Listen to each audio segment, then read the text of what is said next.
Assalamualaikum warahmatullahi wabarakatuh. Salam Rahayu, Rahayu, Rahayu.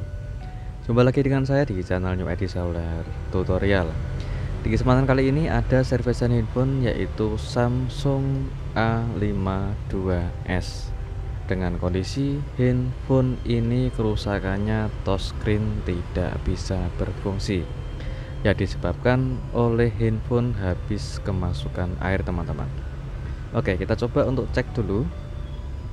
Infonya menyala. Kita coba untuk geserkan layarnya. Perhatikan pada panel layar LCD-nya ini saat saya coba untuk menggeserkan touchscreen-nya. Jadi untuk touchscreen saya sentuh sama sekali tidak ada respon, teman-teman. Jadi seperti itu kerusakannya. Meskipun LCD ini menyala dengan normal, tapi touchscreen-nya sama sekali tidak bisa disentuh. Jadi sebelumnya beliau sudah konsultasi via WhatsApp untuk menanyakan kerusakan handphone ini, dan sudah dibawa ke service center pusat Samsung. Ternyata bilangnya harus diganti LCD yang baru, teman-teman. Karena beliau ini tidak mau mengganti LCD yang baru, jadi beliau ingin menyelamatkan untuk perbaikan LCD ori bawaannya apabila masih bisa diperbaiki tanpa harus kita mengganti LCD yang baru, teman-teman. Oke, perhatikan saat saya coba untuk membongkar infonya masih ada sisa korosi atau bekas kemasukan air. Kita coba untuk lepas di bagian soket konektor baterai. Dan di bagian bawah ini juga ada buzzer atau penutup papan cas, juga masih ada sisa korosi yang habis kemasukan air, teman-teman. Oke, saya coba untuk melepas di bagian fleksibel mainboardnya, dan saya coba untuk koreksi dulu di bagian pin kaki soket konektor fleksibelnya. Ternyata masih ada sisa korosi meskipun sedikit. Ini saya curiga sudah pernah diperbaiki sebelumnya, mungkin sudah dibersihkan, namun masih ada sisa korosinya, teman-teman. Di bagian soket konektor pin pada kaki baterai itu juga masih ada sisa korosinya, dan di bagian bawah itu soket konektor fleksibel LCD juga masih ada sisa korosi. Jadi sudah pernah diperbaiki di service center, namun untuk membersihkannya kurang maksimal, jadi masih ada sisa korosinya, teman-teman. Kita coba untuk membongkar total, yaitu untuk mengetahui bagian area mana saja yang habis kemasukan air. Oke, untuk mesin kita angkat, dan di bagian bawah mesin itu masih ada sisa korosi atau jamur, dan kita lepas satu persatu di bagian kameranya. Saya sambil cek di bagian pin fleksibel kaki kameranya ada terdapat korosi atau tidak, jadi kita harus pengetesan atau pengecekan lebih detail. Di bagian itu ada bagian soket konektor kamera serta bagian komponen itu juga masih terdapat korosi dan jamur, ya teman-teman. Jadi sudah diperbaiki dan sudah dibersihkan sama pihak service center, tapi ternyata kurang maksimal untuk perbaikannya. Namun untuk beliau ini saat konsultasi di service center ternyata disuruh untuk penggantian LCD satu set yang baru. Otomatis harga LCD-nya pun sangat mahal. Itu pun belum tentu bisa berfungsi dengan normal karena masih ada banyak korosi di bagian handphonenya, seperti di bagian papan UI charger itu juga terdapat komponen yang masih ada sisa korosinya. Di bagian ini juga masih ada sisa korosi seperti soket fleksibel LCD. Oke, ini adalah soket fleksibel LCD-nya. Saya coba untuk perdekat agar lebih jelas bagian area yang terdapat korosi. Di situ ada letak fleksibel LCD, juga masih ada sisa korosi di bagian komponen. Jadi mungkin handphone ini kemasukan air terlalu parah, ya teman-teman. Hampir keseluruhan di bagian komponen masih ada sisa korosi, dan yang parah itu juga di bagian ini ada soket konektor baterai yang terdapat korosi. Apabila masih di posisi seperti banyak korosi dipaksa untuk menyalakan infonya terus, itu bisa menyebabkan konslet yang berlanjutan dan bisa bikin LCD ataupun mesin bisa mati total teman-teman. Oke, ini ada bagian fleksibel fingerprint atau sidik jari. Saya coba untuk cek soketnya, ini masih bersih. Jadi untuk beberapa komponen dan juga soket fleksibel yang terdapat korosi itu terdapat di bagian soket fleksibel LCD seperti ini, dan juga ada komponen fleksibel LCD yang terdapat korosi sama di bagian mesin. Jadi kita harus cek satu persatu di semua komponen. Ini saya coba untuk mengangkat di bagian fleksibel LCD-nya yang nempel di bagian frame.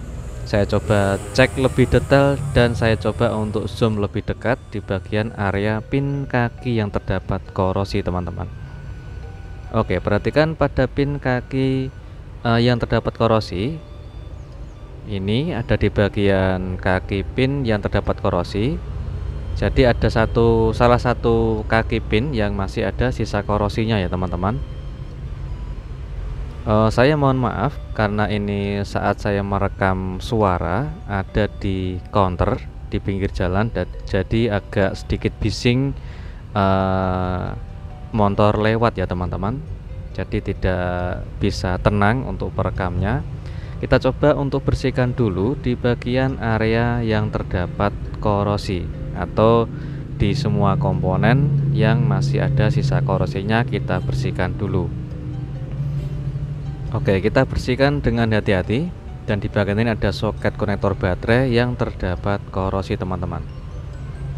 Ini apabila kita biarkan seperti ini terus tanpa kita membersihkan dan masih banyak korosi, itu bisa menimbulkan ada kerusakan yang berlanjutan seperti tidak bisa dicas ataupun ada pengisian cas yang bermasalah, ataupun bisa bikin mesin bisa mati total atau konslet.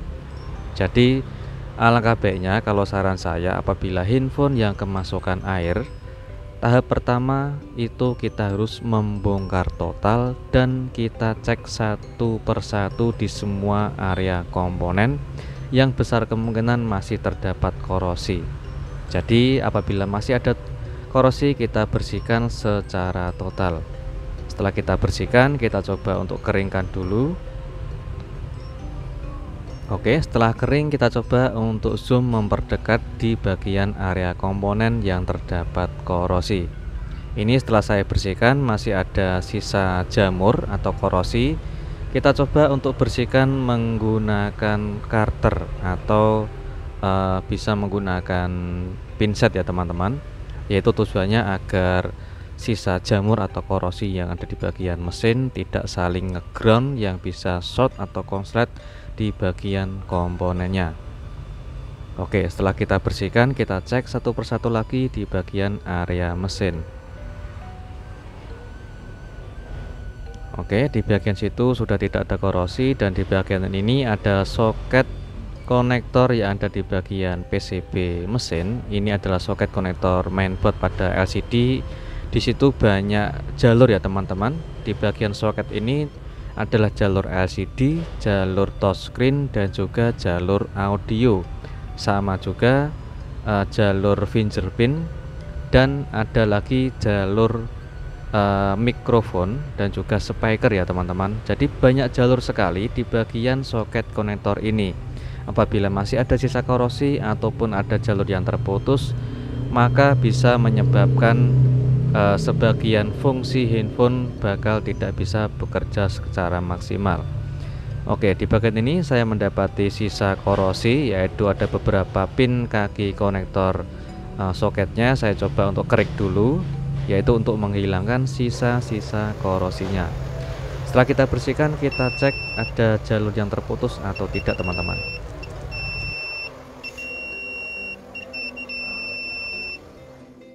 Dan oke, setelah kita membersihkan dan kita cek di bagian soket yang ada di mesin, tidak ada jalur yang putus dan tidak ada jalur yang short, kita ganti memperbaiki di bagian yaitu fleksibel mainboardnya. Juga terdapat korosi dan kita kerik dan juga kita bersihkan.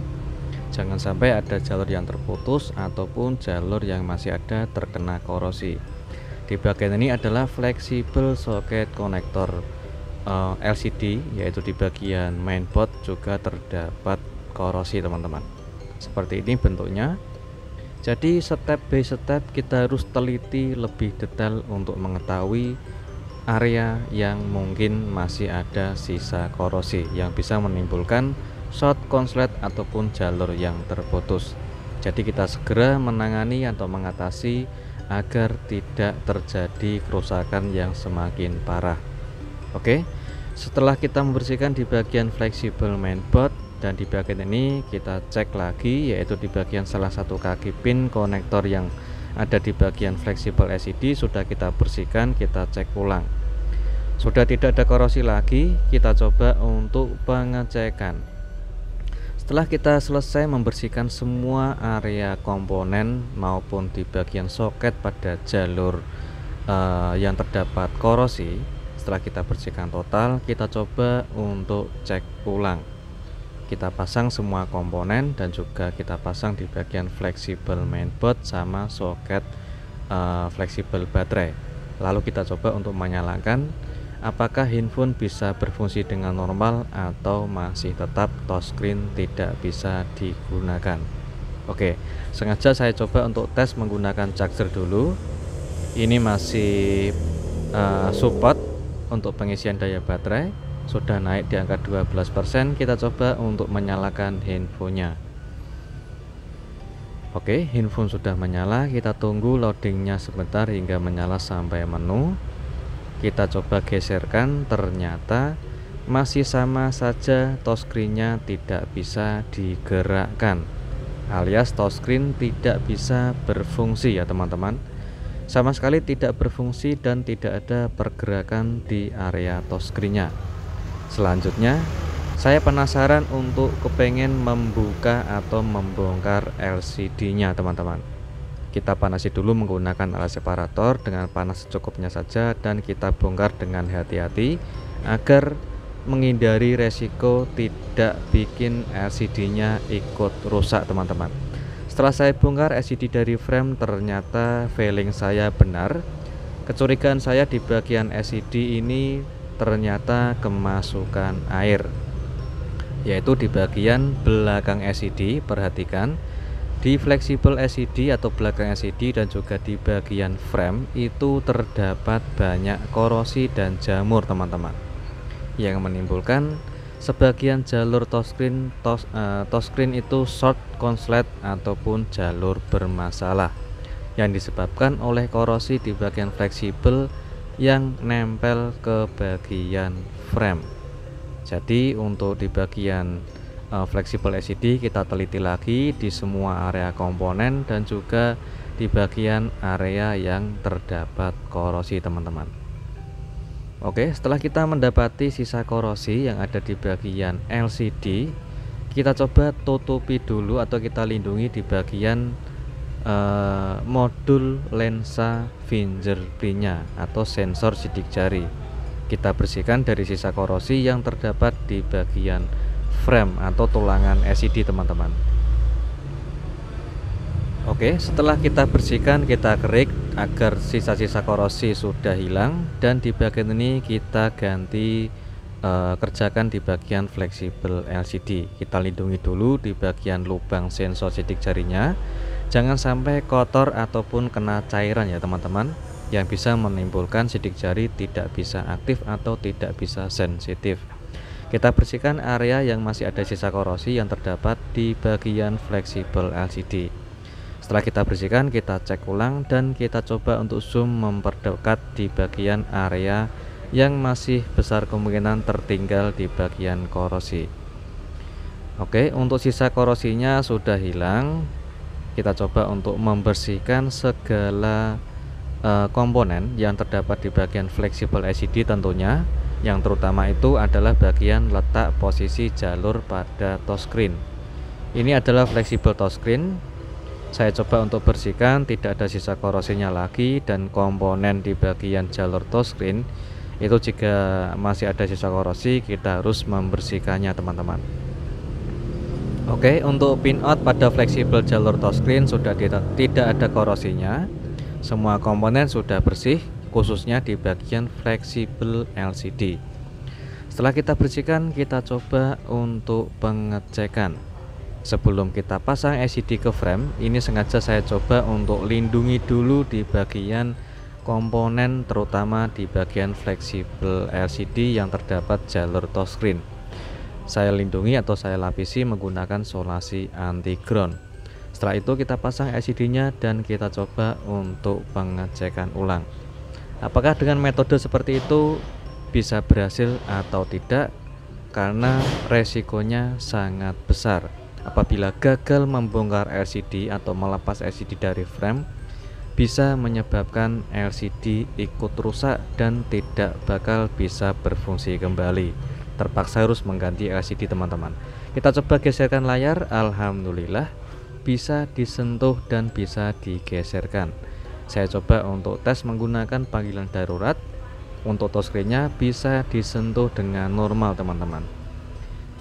Oke, kita coba untuk masukkan password. Setelah touchscreen bisa berfungsi, kita coba untuk tes lebih detail fungsi dari LCD, terutama di bagian fungsi touchscreen-nya, teman-teman.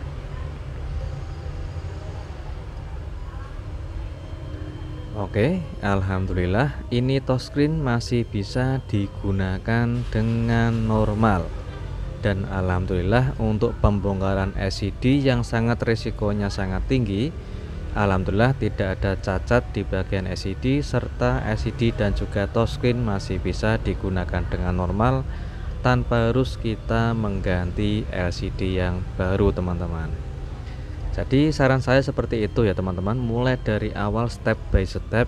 Apabila kita mendapatkan kerusakan yang mungkin hampir sama, yaitu handphone habis kemasukan air secara total, kita harus membongkarnya secara total juga, dan juga kita cek satu persatu di bagian komponen yang kemungkinan besar masih terdapat korosi ataupun masih ketinggalan ada sisa air di dalam mesin.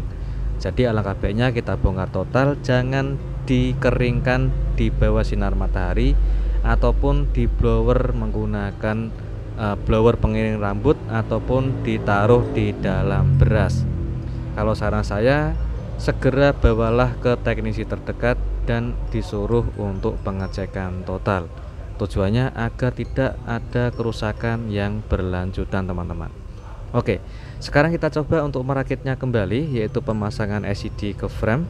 Kita pasang kembali dan kita menunggu lemnya kering sambil kita merakit infonya, terutama di bagian modul kamera ya, teman-teman. Usahakan modul kamera depan maupun kamera belakang lindungi dulu menggunakan solasi.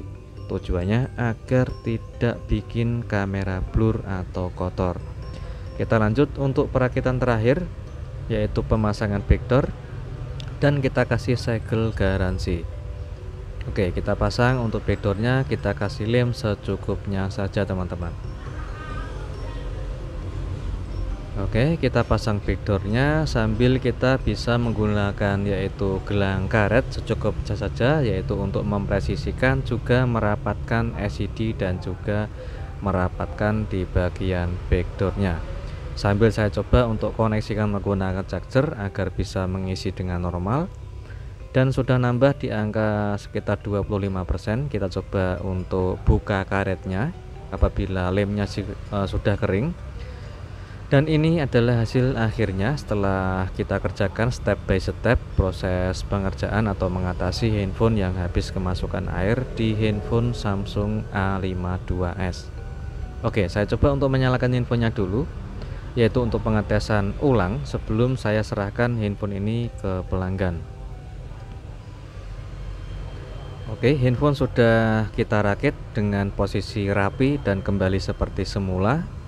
Kita coba geserkan layar, alhamdulillah masih bisa disentuh dengan normal. Kita coba untuk pengecekan ulang lebih detail lagi, apakah benar-benar sudah normal atau tidak untuk segala fungsi handphone ini setelah kita kerjakan, teman-teman. Oke, kita cek fungsi dari touchscreen. Semua area layar touchscreen ini bisa disentuh dengan normal atau tidak, teman-teman. Alhamdulillah sudah sukses dan touchscreen-nya bisa disentuh dengan sangat normal. LCD-nya pun masih menggunakan original dari bawaan tanpa harus kita mengganti LCD yang baru. Sekarang kita cek di bagian fungsi kamera, karena di bagian kamera belakang tadi ada korosi dan juga ada beberapa komponen yang agak sedikit hangus atau terdapat korosi. Untuk kamera belakang masih bisa berfungsi dengan normal, dan saya coba untuk zoom bisa digunakan dengan normal, dan kamera depan juga berfungsi dengan sangat normal sekali. Alhamdulillah untuk pengerjaannya sudah sukses semua tanpa harus kita mengganti LCD satu set yang baru, karena apabila kita terpaksa atau terlanjur mengganti LCD, sudah terlanjur membeli LCD, ternyata masih tidak bisa berfungsi disebabkan oleh jalur di mesin maupun di fleksibel itu masih terdapat korosi. Oke, kita coba untuk cek di bagian fungsi chargernya. Alhamdulillah masih pengisian daya cepat, jadi masih support fast charging ya teman-teman. Oke, kita cek di bagian fungsi dari sidik jari dan juga fungsi dari touchscreen-nya masih bisa digunakan dengan normal. Semoga bermanfaat dan jumpa lagi di tutorial berikutnya. Assalamualaikum warahmatullahi wabarakatuh.